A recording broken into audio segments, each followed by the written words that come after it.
क्यों से पहले हम देखते थे कि एमक्यूएम जो है वो हमें सड़कों पे भी दिखाई देती थी। आज आप लोगों के पास जो है वो 37 एमपी हैं, 22 एमएनए हैं, मगर सड़कों पे ना एहतजाज करते हुए दिखाई देते हैं, ना आपके एमपीएस जो हैं वो इलाकों में उस तरीके से दिखाई देते हैं। एमक्यूएम का जो बुनियादी तर्ज़ सियासत है वो हमेशा से आवाम के दरमियान नहीं है। ये एक आवाम के अंदर से निकली हुई जमात है। मेजॉरिटी का ताल्लुक अपने अपने हलकों से ही है, अपने शहर से है।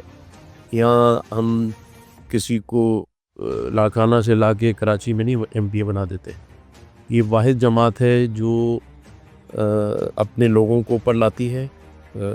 चाहे जब जीए महाजिर का नारा था तब भी, और जब मुत्तहदा जीए मुत्तहदा बनी उसमें फिर तमाम और भी अक़लियतों को भी एमक्यूएम ने शामिल किया, चाहे वो सिंधी हो, पंजाबी हो, पठान हो, या अक़लियती नुमाइंदे हिंदू हों, क्रिश्चियंस हों, उनको भी एमक्यूएम ने सीटें दी हैं।